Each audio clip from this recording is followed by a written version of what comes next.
We need to have a conversation. My favorite introduction. I remember when Jack Dorsey was saying this on Twitter. But I made a video yesterday and I said that, look, there is no way in hell Deathloop is a 10 out of 10 game. Okay? If you think Deathloop is a 10 out of 10 game, you may be a good person, but I don't care about anything you have to say about video games. You're just wrong. You don't know anything about video games. You can't convince me that in 5 years people will remember Deathloop the same way they remember The Witcher, the same way they remember Half-Life, the same way they remember GTA. This is not going to be a classic. Like, trust me, I'm willing to put money on this.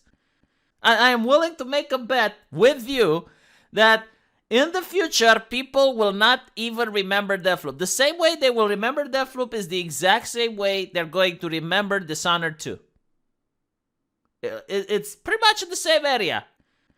It's not a bad game, okay? It's not a 4. It's not a 5. It's not even a mediocre game. It's a 7. I'm willing to give it that. It's a 7. So when I see IGN giving it a 10 out of 10 and people going, it's like, oh, you don't understand. Video games are subjective. Okay, it's objective that you don't know anything about video games. It's like saying that, I don't know, the new Nicki Minaj song is just as good. It's still a 10 out of 10, just like Bohemian Rhapsody. You know, like comparing those two. It's not fair. It's not fair for the... But anyway, right. All jokes aside. Why is it that when people say it's a 10 out of 10, it's not subjective? Did you notice that? It's like art is only subjective when you criticize the critic. Like if IGN says something is 10 out of 10, no one is going to go to IGN and say, hey, you know what, it's subjective, you can't give grade. Like if you think art is subjective, then the whole purpose of grading games and having grades for reviews is redundant. In fact, reviews themselves shouldn't exist if art is that subjective. I'm not saying there's no subjectivity in art. Yeah, some people can say it's a 7 out of 10. Other people can say it's a 6. Some people can say it's an 8. But you can't convince me it's a 10, and you can't convince me it's a 1 either. But anyway, you know, like, okay, fine, whatever. You just like, let's get through this. Another criticism that I got is because I said the reason it's a 10 out of 10 is because they had black characters in it. And it's like, oh, V, you blah, blah, blah, blah. I'm not saying this. They are saying this. Like, read the articles that are being pushed. They are saying that the reason they like the game is because of diversity. I'm not saying that. I'm saying games were always diverse. I'm saying you can make an excellent game with only black characters like GTA did in the past. Or you can make an excellent game with white characters like Sam Fisher or Hitman 47 or Tomb Raider. I don't care. The color of the characters is irrelevant. It doesn't matter, right? I'm saying that the reason a mediocre game gets a 10 out of 10 is because they use black characters out of cynicism. They know that the reviewers will like it, and then they're going to ignore all the bad things with the game. So, look, it's a 10 out of 10 game, and IGN is saying that it has a lack of accessibility. If it's a 10 out of 10, why does it have a lack of accessibility? And if you read it, it's literally, it's too hard. The game is too hard. You need to know how to play a first-person shooter, because otherwise it's too hard. I mean, the level of whining is unbelievable. Harsh penalties for failure in the game. It is too hard. Game isn't too hard, by the way. These people are too dumb. But here's something interesting, all right? Like, this is actually what I want to talk about. I don't give a shit about any of these things. This is the actual forum of the game, right? The 10 out of 10 game. I'm not posting these things. Like, they're posted by other people. As you can see, they're posted recently. All right? I can't play this game. Help. 7 days, no patch. Bugs. Won't launch after update. You get one person that's out of the ordinary, out of the bunch.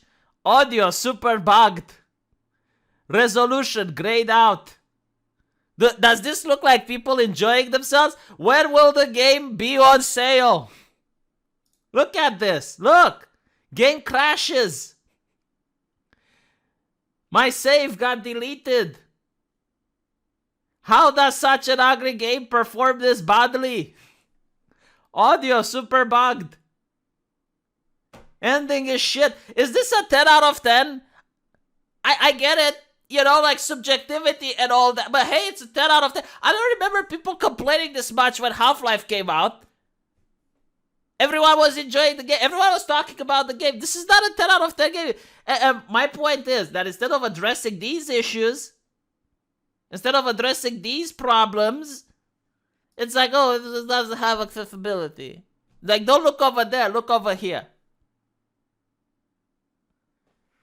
I am so glad that Steam has a refund option. You've no idea how lucky we are that Steam has a refund. Do you know how much these people from IGN hated when Steam had the refund option? My God, I mean, I remember them whining about it now. It's like, oh, but our friends, you know, our friends in the industry, they make small games. They make like a 1 hour long game and people might play it and get a refund and blah, blah, blah. The reason they hate it is because they can't shill for things. It's like, okay, you get the game, you play it, you notice it doesn't even fucking launch, and you refund it. And it completely messes with their pre-purchase. By the way, like another way that companies really hate you is if you buy the game and then like pre-purchase the game and then refund it. They really don't like that. But yeah, I mean, great 10 out of 10, guys.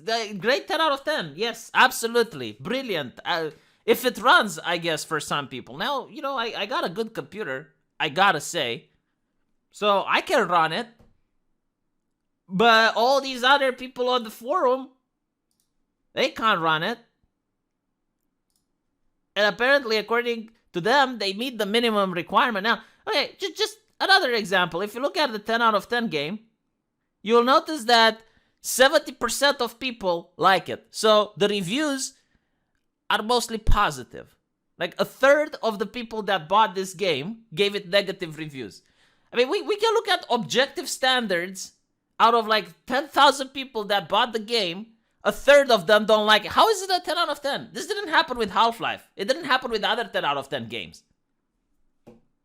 Anyway, you know, I just get a little bit upset because the idea that art is subjective, which there is a little bit of subjectivity to it, okay? I'll make a video explaining the concept. But if I make an art piece with a photograph of a toilet with shit inside, that is art, okay? Like, it's a photograph. It's art. You wouldn't hang it on your bedroom wall, now would you? Why not? Why not?